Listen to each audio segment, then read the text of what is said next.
میرے دل سے غفلت کا پردہ ہٹا یا الہی۔ سبحان اللہ، ایسا کمال کا صبر ہے، ہمیں بھی صبر اپنانا چاہیے۔ دوسرا جو حل تھا وہ صبر میں تھا، دوسرا عبادت کی طرف رغبت کا جو حل تھا وہ صبر تھا کہ صبر کیا جائے تو یہ صبر ہوتا ہے۔ تیر لگا ہے، داری درد تو ہوتا ہی ہوگا، اس کے باوجود صحابی رسول رضی اللہ عنہ عبادت میں مصروف رہے۔ کاش ہم بھی ایسا صبر کرنے والے بن جائیں۔ ہمارے ہاں تو عجیب صورتحال ہے، چھوٹی چھوٹی باتوں کی وجہ سے ہم عبادت سے محروم رہ جاتے ہیں۔ افطار پارٹی ہو تو ہم نماز مغرب میں تاخیر کر دیتے ہیں، جماعت چھوڑ دیتے ہیں، بلکہ نماز ہی قضا کر جاتے ہیں۔ یہ بھی کوئی بات نہیں، ذرا سا درد ہوا، معمولی سی تکلیف آ جائے، کوئی دنیاوی کام پڑ جائے تو جماعت چھوٹ جاتی ہے، نماز قضا ہو جاتی ہے۔ کاش ہمیں عبادت پر صبر نصیب ہو جائے۔ عبادت کرنا ہے، کرنا ہی کرنی ہے، ہماری زندگی کا اصل مقصد بن جائے کہ ہم نے صرف عبادت کرنی ہے، اور یہ تب ہوگا جب ہم صبر کا دامن تھامیں گے، صبر کو اختیار کریں گے۔ صبر سے اور نمازوں سے، صبر سے اور نمازوں سے چاہوں مدد، صبر سے اور نمازوں سے چاہوں مدد، پوری کروں ہر ایک حاجت نماز سے پوری کروں، جس طرح پیاج دربار میں کرے ساتھ جیوے کربال نیانا۔ ہم پڑھیں تو صحیح نماز، پھر اپنے رب کی طرف ہم توجہ کریں۔ پیارے اسلامی بھائیوں، راہ عبادت میں دوسری رکاوٹ شیطان ہے۔ آج کل تو الحمدللہ یہ مصیبت ٹلی ہوئی ہے، یہ مصیبت ٹلی ہوئی ہے۔ انشاءاللہ الکریم رمضان المبارک شیطان سے محفوظ رہ کر ہم گزاریں گے انشاءاللہ عز و جل۔ البتہ رمضان المبارک کے بعد اس سے بچنا بہت ضروری ہے، اس سے بچنا بہت ضروری ہے۔ اب شیطان سے حفاظت کا بہترین طریقہ یہ ہے کہ اس سے توجہ ہٹا لی جائے۔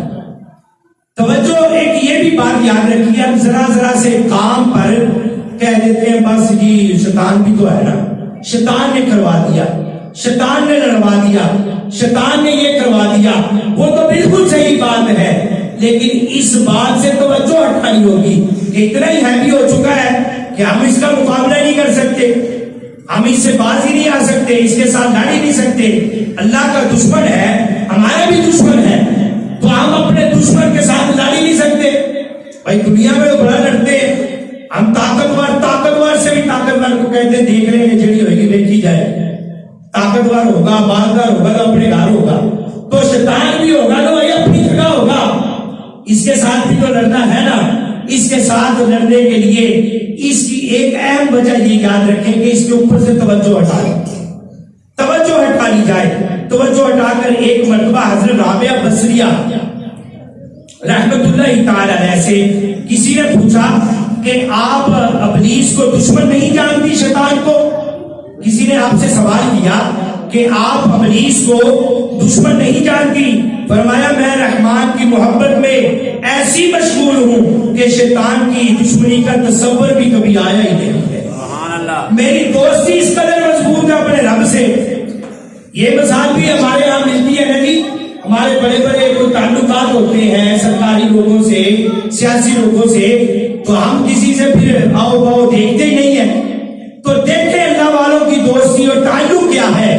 آپ رابعہ بصریہ رحمت اللہ تعالی علیہ فرماتی ہیں میری رب کے ساتھ دوستی تعلق اتنا ہے، میں نے اس شیطان کی طرف کبھی سوچا ہی نہیں ہے کہ ہے، میری طرف آتا ہی نہیں ہے۔ میری رب کے ساتھ اتنا گہرا تعلق ہے، میرا رب کے ساتھ اتنا تعلق ہے۔ سبحان اللہ، یہ شیطان سے بچنے کا بہترین طریقہ ہے، یہ بہترین علاج ہے، ہمیں توجہ کرنی چاہیے۔ شیطان سے بچنے کا ایک طریقہ یہ بھی ہے کہ اس پورے دشمن سے اللہ پاک کی پناہ مانگتے رہا کرے، مانگنے کی عادت بنا لے۔ حکیم الامت مفتی احمد یار خان نیمی رحمت اللہ تعالی علیہ فرماتے ہیں، صوفیہ کرام رحمت اللہ علیہ فرماتے ہیں کہ جو کوئی صبح اور شام 21 بار لا حول ولا قوت پانی پر دم کر کے پی لیتا ہے تو انشاءاللہ الکریم شیطانی وسوسوں سے بہت حد تک بچا رہتا ہے، بہت حد تک 21 بار۔ پانی پر دم کیا جائے وظائف بھی بن جائے گا، اور دیگر مصیبتوں سے آزمائشوں سے بھی انشاءاللہ ہم محفوظ رہیں گے۔ شیخ طریقت امیر اہل سنت مولانا الیاس عطار قادری دامت برکاتہ العالیہ کا بہت ہی پیارا اور اپنے موضوع پر اچھوتا رسالہ ہے، وسوسوں اور ان کا علاج۔ انسان کو جو وسوسے آتے ہیں شیطانی نفس کے جو بھی وسوسے ہوتے ہیں، آپ کی ایک کتابچہ ہے، چھوٹا سا رسالہ ہے آپ نے لکھا ہے، اس کا عنوان بھی بڑا پیارا ہے، وسوسے اور ان کا علاج۔ یہ رسالہ پڑھ لیجئے۔ شیطانی وسوسوں سے بچنے کا بہت سارے آسان نسخے طریقے اس میں سے انشاءاللہ مل جائیں گے۔ نفس و شیطان ہو گیا غالب، نفس و شیطان ہو گیا غالب، ان کے چنگل سے تو چھڑا یا رب، ان کے چنگل سے تو چھڑا یا رب۔ راہ عبادت میں تیسری رکاوٹ ہے ہمارے تعلقات۔ ایسے بہت سارے واقعات ملتے ہیں کہ بندہ عبادت کرنے کا ذہن بناتا ہے، لیکن دل کرتا ہے کہ تلاوت کرتا ہوں، درود پاک پڑھتا ہوں، آج میں نوافل کی کثرت کر لوں گا۔ کبھی کوئی دوست مل جاتا ہے، ایسے اس کے ساتھ خوشگپیاں کرتے وقت گزر جاتا ہے، کبھی بال بچوں کی محبت رکاوٹ بن جاتی ہے اور بندہ عبادت سے محروم رہ جاتا ہے۔ ایک نیک بزرگ تھے، ان کے پاس لوگ آ کر بیٹھا کرتے تھے اور اچھی اچھی دین کی باتیں سیکھا کرتے تھے۔ ان کی یہ عادت تھی ان کی کہ جب لوگ اٹھ کر جانے لگتے تو آپ فرماتے کہ بھائی یہاں سے الگ الگ ہو کے جانا، اکٹھے نہ جانا۔ تو لوگوں نے کہنا کہ حضور اس کی وجہ کیا ہے، آگے جانے کی وجہ کیا ہے؟ آپ نے کہنا کہ اکٹھے جاؤ گے تو باتیں کرتے جاؤ گے، راستے میں باتوں میں مشغول ہو جاؤ گے، اکیلے اکیلے جاؤ گے تو اللہ کا ذکر کرتے جاؤ گے، درود شریف پڑھتے جاؤ گے، اس لیے تنہائی اختیار کرو۔ اکیلے اکیلے جانا، باتیں بہت کرتے جاؤ گے۔ تو اسی طرح ہم نے جو کرنی ہوتی ہے وہ بھی، جو نہیں کرنی ہوتی وہ بھی۔ ہمارے ایک دعوت اسلامی جو تنظیم ہے، ان کے اراکین ہیں جو ان کے بڑے نگران ہیں۔ آپ کہتے ہیں کہ میں جب بھی سفر پر میرے ساتھ جو لوگ ہوتے ہیں، میں ان کو کہتا ہوں کہ بھائی کسی کی اچھی بات بھی نہیں کرنی میرے ساتھ۔ تو جو ساتھ صاحب تھے انہوں نے کہا کہ اچھی بات کیوں نہیں کرنی حضور؟ کہنے لگے کہ اچھی بات کرتے کرتے ہم ان کی غیبتوں پہ اتر جائیں گے، اچھی بات کرتے کرتے ان کی برائیوں پہ اتر جائیں گے، تو اس لیے ہمیں ضرورت ہی کیا پڑی ہے، کسی کی اچھی بات بھی ہم نے نہیں کرنی، بات کرنی ہے اپنے مقصد کی، اپنے مطلب کی۔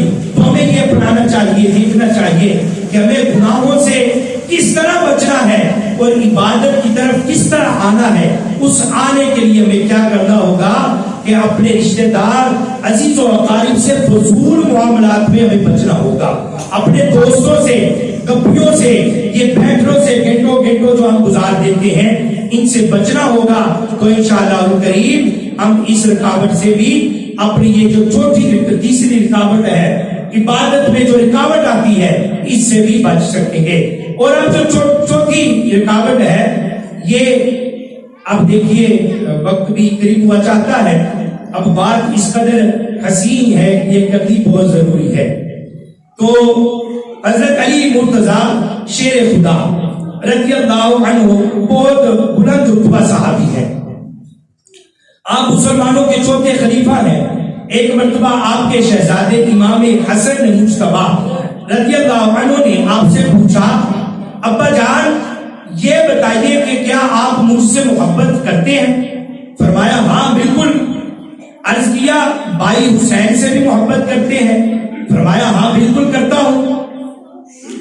عرض کیا امی جان سے بھی محبت کرتے ہیں؟ فرمایا ہاں کرتا ہوں۔ پھر پوچھا رسول اللہ صلی اللہ علیہ وسلم سے بھی محبت کرتے ہیں؟ فرمایا بالکل کرتا ہوں۔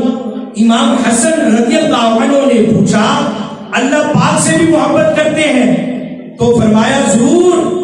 اب شہزادے نے عرض کی سینے میں دل تو ایک ہے، پھر ایک دل میں اتنے ساروں کی محبت جمع کیسے ہو سکتی ہے؟ شہزادے نے کہا اتنے ساروں کے ساتھ آپ محبت کرتے ہیں، دل تو ایک ہے، تو اتنے ساروں کے ساتھ محبت کس طرح ہو سکتی ہے؟ حضرت علی المرتضیٰ شیر خدا رضی اللہ عنہ باب العلم ہے، علم کے شہر کا دروازہ ہے. یہ فرمایا میں تم سب سے محبت کرتا ہوں مگر سب محبتوں میں اللہ پاک کی رضا کے لیے کرتا ہوں. جیسے ہی عبادت کا وقت ہو جاتا ہے میں سب کو بھول کر اللہ پاک کی عبادت میں مصروف ہو جاتا ہوں. فرماتے ہیں کہ میں تم سب سے محبت کرتا ہوں، یہ محبت بھی اللہ کے لیے کرتا ہوں، یہ جو محبت کرتا ہوں اللہ کے لیے کرتا ہوں. جب عبادت کا وقت آتا ہے تو میں تم سب کو چھوڑ کر اللہ کی عبادت میں مصروف ہو جاتا ہوں. یہ ہے ترجیحات. ہمیں اپنے بچوں سے بھی محبت ہے، دوست احباب سے بھی لگاؤ ہے، پڑوسیوں کے پاس بھی بیٹھا کرتے ہیں، خالہ زاد، ماموں زاد، چاچا زاد بھائیوں کے ساتھ بھی بنا کر رکھی ہوئی ہے. یہ بہت اچھی بات ہے، مگر اندازہ یہ ہونا چاہیے کہ جیسے ہی عبادت کا وقت ہو جائے میں ان سب کی محبت کو چھوڑ کر اللہ کی محبت میں کھڑا ہو جاؤں گا، اللہ کی محبت میں کھڑا ہو جاؤں گا. مجھے ایک بات بتائیے کہ کبھی ایسا ہوا ہے کہ بندہ دو محبوب رکھتا ہو؟